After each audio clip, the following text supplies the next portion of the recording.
today's podcast, I'm going to be discussing with Professor Paul Tipton his career and, of course, his cricketing career before he became a very highly respected dentist. I'm also going to be learning more about his teaching academy and what kept him busy during lockdown. Finally, we're going to be talking about a government initiative called Kickstart. First of all, tell me a little bit about your history and how did you get to where you are now today? Because it's always interesting to hear the backstory. Well, dentistry was a bit of an accident for me.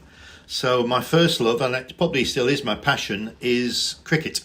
So at school, I was not the most studious of students, of young guys, and I ended up playing a couple of years for England under-19s when I was at school. And that was my pure focus. My focus was that I wanted to play cricket for Lancashire. And at that stage, I was playing for the under-19s. India were over. We played 3 test matches against India. I did rather well, and I was looking at a career in cricket. My careers master I went to Stockport Grammar School. My careers master suggested, okay, Paul, we know that you're not the most diligent student, but why don't you look at something that may help you during the off season? Cricket is obviously a summer game. During the off season, what are you going to do? And so I thought, yeah, okay, you're right. Let's look at something. And he suggested dentistry. And he suggested dentistry purely because he understood the locum system, and he understood that you could probably get a locum job for 3, 4, 6 months whilst you played your cricket. So that was my aim, to go and do cricket with dentistry. And I knew nothing about dentistry. It wasn't a chosen career, just something that would allow me to play my cricket. So I had a year off between school and university, and I went and played for Lancashire. I went on the staff as a professional, as a junior apprentice, as it were, for a season.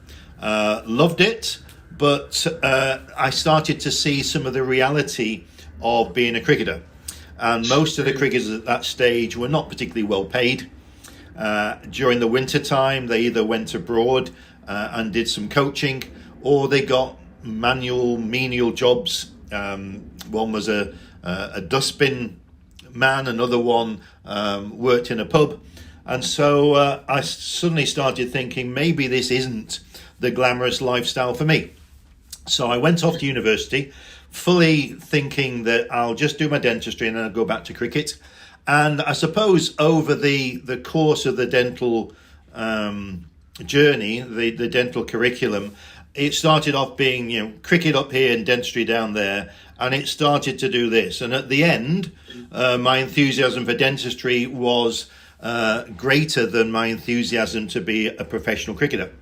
So after one full-time year at Old Trafford and 4 half-time years where I went on to the staff from June to September during the summer vacation, I decided that it wasn't for me and I'd rather pursue a career in dentistry. And the one thing it did set me up for, which I'm thoroughly grateful, is when you're playing sport, you have to work very hard. You have to put the hours in, and that saw me well in dentistry. And I've always been a hard worker, and I've always put the hours in to try to make the most of my opportunities. So that was the initial part. I then qualified, went in to work in Doncaster because I went to Sheffield University. Doncaster, difficult place in those days. You're talking miners' strikes. We're talking mining towns which are sort of closing down. The communities are very, very unhappy. And generally, I didn't enjoy my dentistry whatsoever. I was taking teeth out, fracturing most of the teeth, sending them off to Doncaster Royal Infirmary, and thought, no, this isn't for me, let's have a rethink. So I rebooted and went off to Australia for 12 months. And I worked over in Perth. I played cricket over in Perth at Scarborough Cricket Club, which was fantastic, on the coast. So I was living on an apartment, a little rented apartment on the beach, fantastic. And did 12 months over there and got my mojo back, my enthusiasm, and managed to find my way into a private practice in central Manchester. I'm a Manchester lad, so it seemed like I was coming home. And that was it. From being then in a mixed private NHS practice, I decided that, yes, that was the sort of work I wanted to do. I was there for a couple of years. My principal left. He was a Jewish gentleman. He left and went to back to Israel. I had the opportunity to buy his practice, which I did.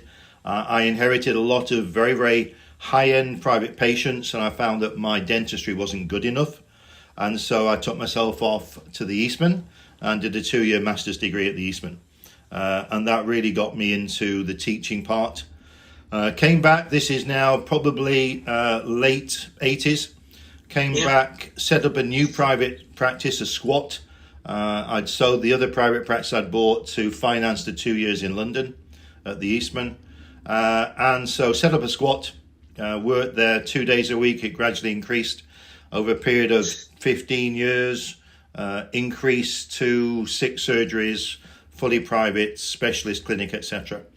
And then I got a little bit bored, I suppose, of running a practice. As the practice increased the amount of time, as I'm sure many dentists will look at and agree with, the amount of time I was focusing on running the business as opposed to doing dentistry increased. And so I sold the dental business in 2008, I think it was, and concentrated on the teaching. So at that stage, up to 2008, I was probably doing 4 days clinical work and 1 day's teaching. After I'd sold the business, I wanted to concentrate on 3 days, 3.5, even 4 days teaching and 1 to 2 days clinical, which is where I've been for the last sort of 12, 14 years. We've now got a lovely academy in the centre of Manchester. Yes, now that's a nice segue into about the academy. One question for you before we talk about the teaching academy. When you were in Australia, were you not tempted, because it sounds amazing, I know you said you're a Manchester lad, but were you not tempted, Paul, to stay out in Australia, or have you been tempted to go back since then? Yeah, I've tempted very much so. I'd set myself up to just go there for 12 months. So I had a house back in Sheffield where I was living at the time. I had a car parked in the car park and in the garage, and I had a group of friends there. So after 12 months, I came back with the view to I'll spend 6 months back in the UK, get my act together, and then probably go back full time. And of course, as things happen, that 6 months changed me. I went to Manchester. I got involved with a young lady, and the going back to Perth got pushed backwards and backwards and backwards. And so it never happened. I love the place. I've been back to Perth probably 5 or 6 times since, teaching. My son went to, had a year off and went to Perth as well, played cricket at Scarborough as well.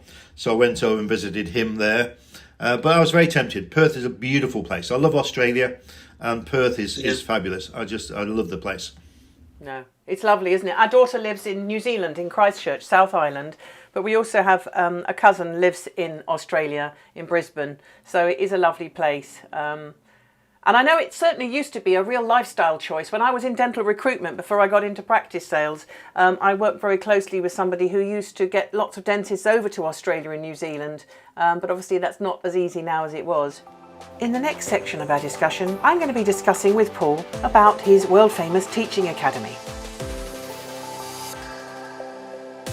It probably, I stumbled into it. I stumbled into the teaching. Once I got my master's degree, one of my mentors was a gentleman called Michael Wise, who was, so a lot of people, some of the older generation will know him.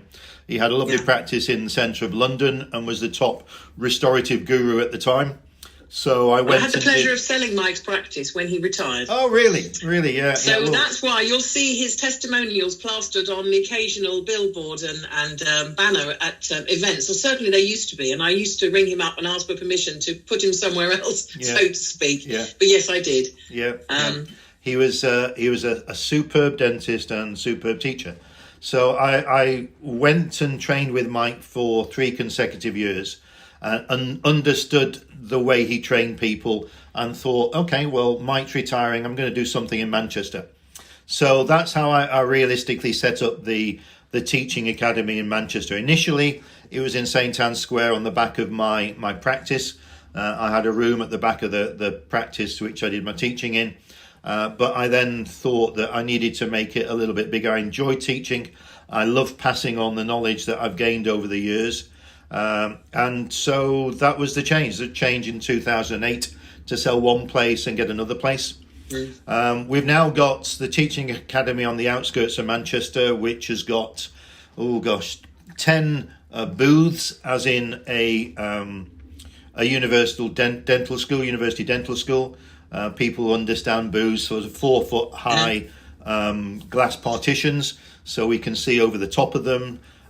We've got a phantom headroom. We've got 3 or 4 different teaching facilities where we can do our lectures. And we've also got 3 or 4 private rooms as well. So that's lovely where we are. We're expanding. We work in the Middle East. So we've got a teaching academy in the Middle East in Dubai. We set that up about 5 years ago with a company called CAP.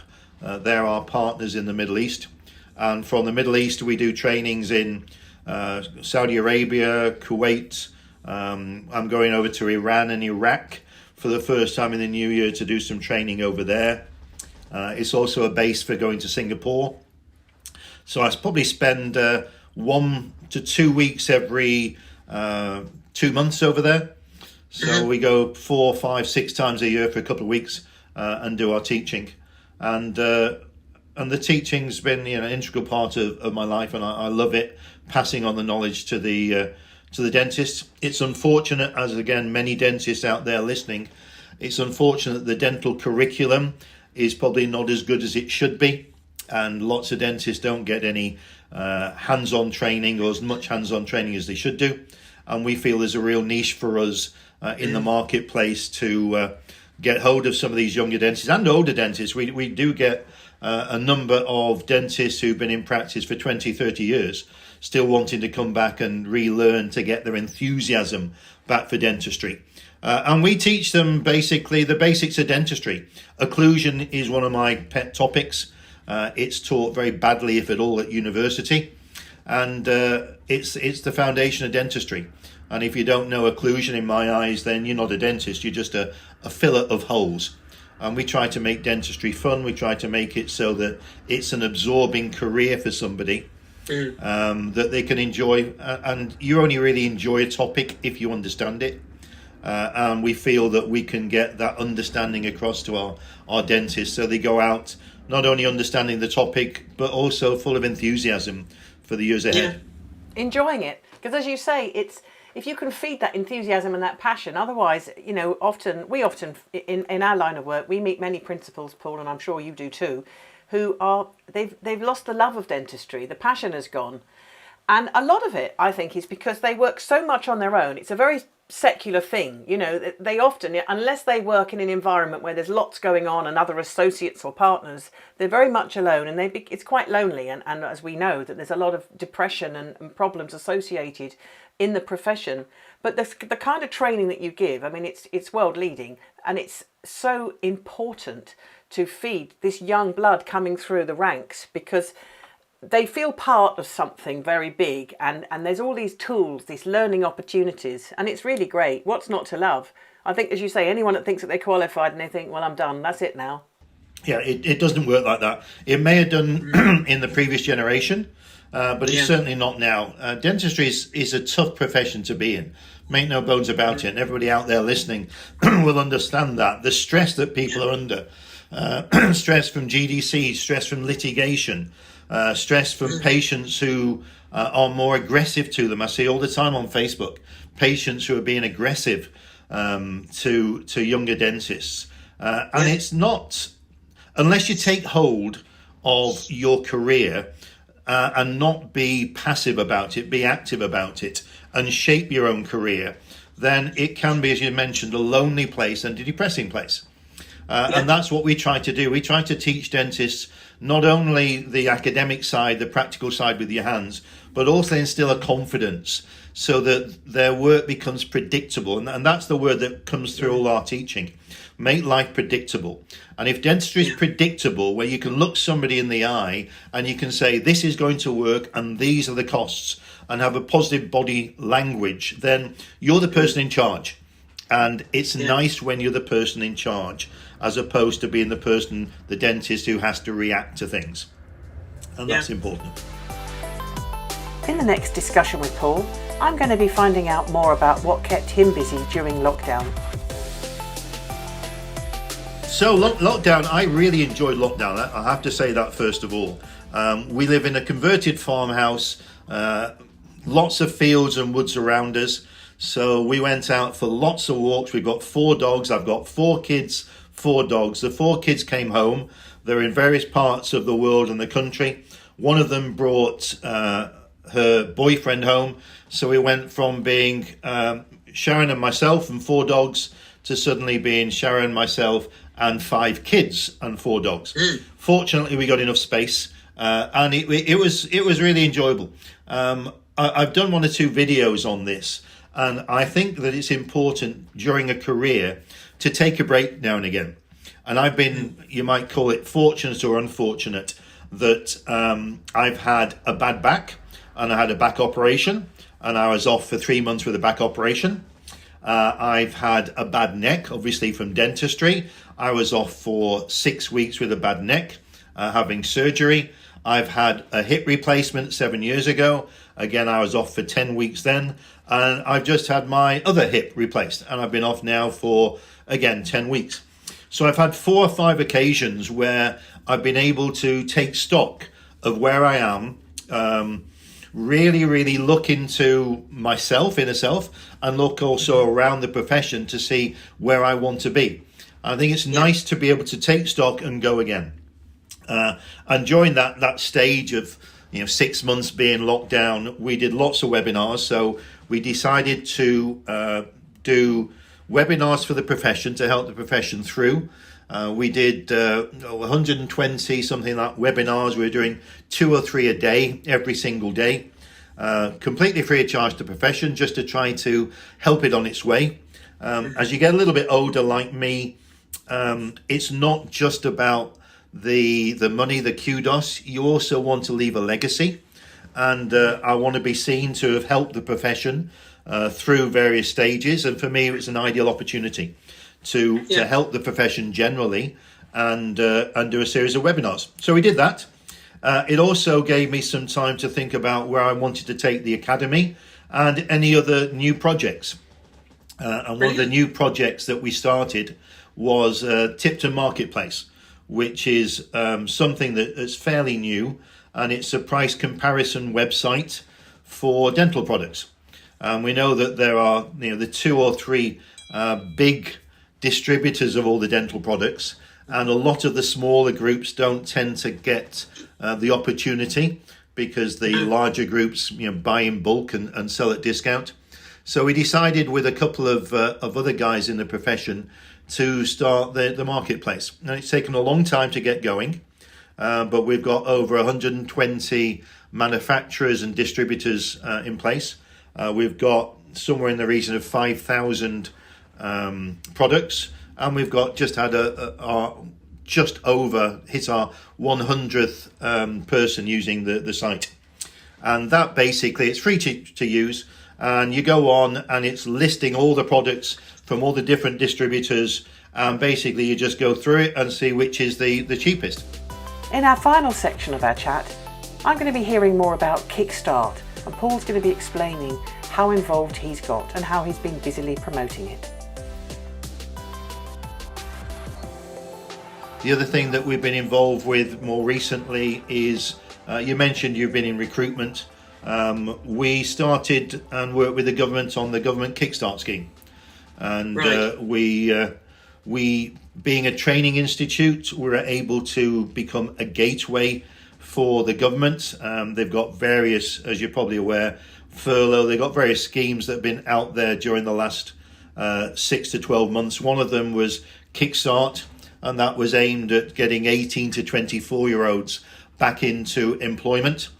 And the government were offering grants, and many dentists have taken this up. We've worked with up to now about 80 dental practices, and we've given them anywhere from 1 up to 1 practice has taken on 20 staff. And we've supplied those trainees. They're obviously all trainees. They're not trained nurses. They're just young people who want to go into the dental profession.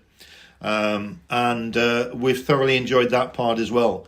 It's been an interesting journey, looking and interacting with young people, seeing how many young people there are out there who've got lots of enthusiasm, but also being depressed at times at the number of young people who don't want to get out of bed, don't want to go and get a job, and are quite happy just to sit back on universal credits. So those are the two sort of, as well as expanding Tipton training, we're looking at going a lot more online. So we're producing online courses that can lead to PG certificates, PG diplomas. We've expanded into an MSc program, so we can now offer an MSc program as well as our EduQual level 7 certificates and diplomas. And again, we're excited about the Tipton Market Place. The Kickstart scheme will be coming to an end at Christmas time.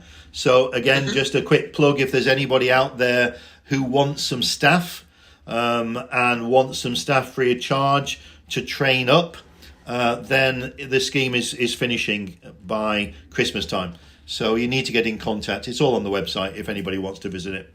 Lovely. We'll make sure we flag that up because that's a very worthwhile thing you're doing. There's lots of good tips there for people. Obviously, Tipton Market Place sounds a very good enterprise. The Kickstart, marvellous. And of course, your overall business. So I think it's been really great to talk to you today. And I had no idea. I knew you were busy, but my goodness me, you're packing it in. So is there anything left that you'd really like to do? Any other unfulfilled ambitions yet before you hang up your boots, so to speak? I think the next stage of our development for Tipton training is to go into the virtual environment. And there's an awful lot of talk out there at the moment, virtual reality. My son's involved in virtual reality. He has a virtual reality and sports business. And he's opened my eyes to the opportunities in virtual reality, volumetric video, and artificial intelligence. So we're now going to go on a journey in the next 2 to 3 years to see where that can take us with using artificial intelligence, AI, to look at tooth preparations, for instance, to be able to have a system where the teacher, the lecturer, I know it might make us slightly redundant, but doesn't need to be there all the time looking over the shoulder. The dentist who's doing the training can just press a few buttons and he's got artificial intelligence telling him what bits he's doing right, what bits he's doing wrong. The ability to go and, again, these are things that are open to us now. Convert what I'm saying into other languages. There's a lot of opportunity in the Far East, and I'd love to get over there. One of the major problems is language.